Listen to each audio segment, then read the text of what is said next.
All right, let's talk about Jared Goff here and the Detroit Lions, who quite frankly melt down in this game. What a disaster, to be honest. This was not all Goff's fault. Obviously, you look at the scoreboard on the other side of the, what the other team did. You can't put this all on Goff, but there's also no getting around it. Hey, he added to that the scoreboard for the other team, and just in general, this was not his best game. He needs to play better.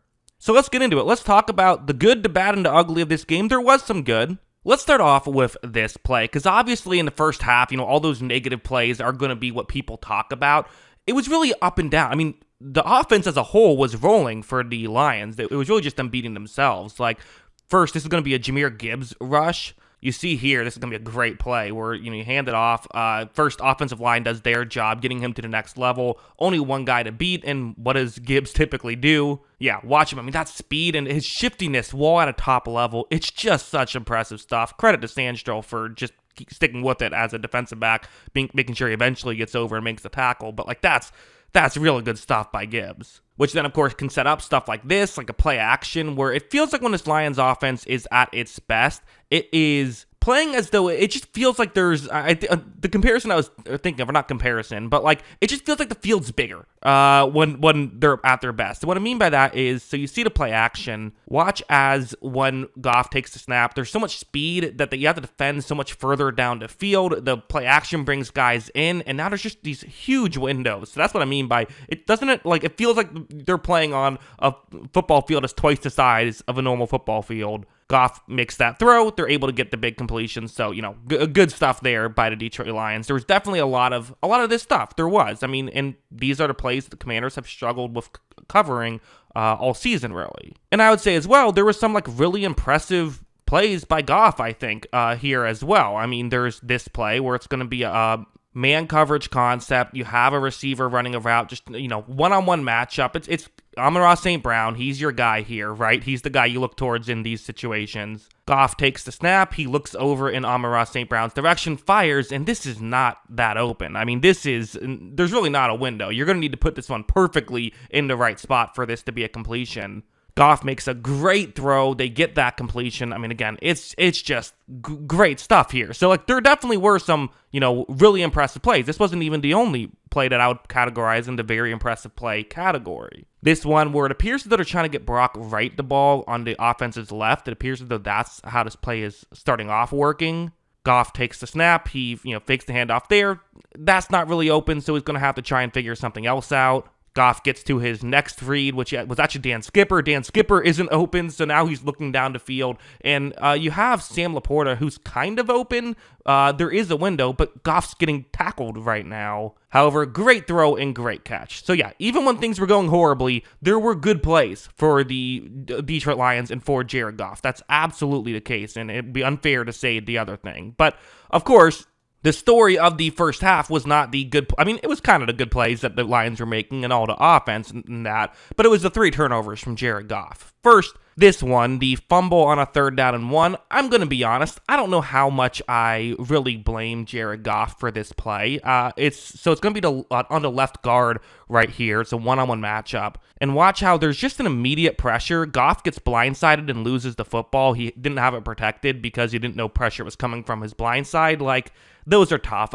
If pressure comes from an area you can see and you don't protect the football, I always kind of put that on the quarterback. When it's your blind side, I always kind of say that's on the, usually it's the left tackle. The left tackle has to make the play. Every now and then it happens with the guard as well. Usually I put that on the lineman. However, the next two, I mean, this play, there's just no getting around it. It's just a bad play. And we saw Justin Herbert do something similar in the Chargers-Texans playoff game last week so you have, it's a 3-man rush. You see the route Goff is going to look towards. Watch as when Goff takes a snap. I'm going to be honest. I know I showed you a quick play where there was a pressure.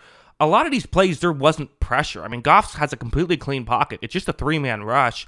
There's an open receiver, and there's no getting around it. He just airmails this throw. Maybe there's some communication thing. Maybe he thought his receiver was going to run deep. I don't know why he would, though. That doesn't seem to be the case. He's going to end up overthrowing it. It gets intercepted. Then there was a part where he ends up getting hit after he was, he threw the pass where he had to actually miss a series because of that. That wasn't cool, but, that series ended up in a touchdown on a long play, so it worked out for him. But yeah, still, that was not an ideal play. It was a bad play, and instead of having a chance to go down the field and take the lead, now you're down 10, and even though they were able to go down the field and score, even with that great play, it essentially all worked out to a punt, which is still not a good possession, and that's with a huge offensive score that Goff had nothing to do with, so definitely not ideal. And then here, and this is the thing, and it's probably what worried you if you were a Lions fan at this point with 35 seconds left, of you don't need a touchdown here. You want a touchdown. 35 seconds left, a timeout, you're down 10, and you get the logic of wanting to go for the touchdown, right? Because the Commanders get the ball to start the second half. It feels like you can't stop them at all, so maybe you got to just make sure you score touchdowns every drive and hope that you can at least hold them to a field goal or something. That's the logic, but like you have to just assume that if you give up a touchdown every drive, you're losing anyway, so you're going to get some stops. You got to get the points that are there. But also, like, there's a one-on-one matchup, and I think that's what Goff is looking at as well, is, hey, Jameson Williams one-on-one in the end zone, I like those odds. The issue is when he takes the snap and makes this throw, it's also Mike Sandstrom, who's been a really good corner for the Commanders, who's covering, and he's just staying with Jameson Williams, who's not an easy guy to stay with. Goff has to read that, and, I mean, Williams does a lot of things well. He's not really a contested catch guy. That's not his game, so this is not the right decision here by Goff. Again, it gets intercepted. I mean, it's not good. I mean, you gave him 7 points on the pick six, and then you took away at least 3 points, and who knows? Maybe if it's first down and 10, you throw the ball away, you have an opportunity still to score. Like, you still had a chance to get 7 on this drive. You didn't need to push it here. Just a bad decision.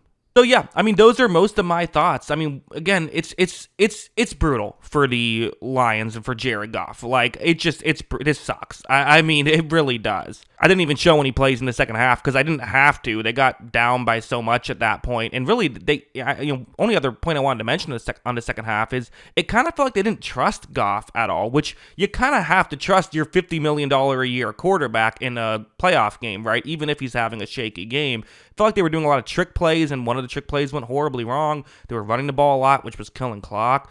So, it's tough, and it was a difficult situation the coaching staff was put in because Goff played poorly. So, yeah, obviously not all his fault, but this was not a good game. At least that's what I think. What do you think? Let me know in the comments below. Always love hearing from you. And, of course, as always, thanks for watching.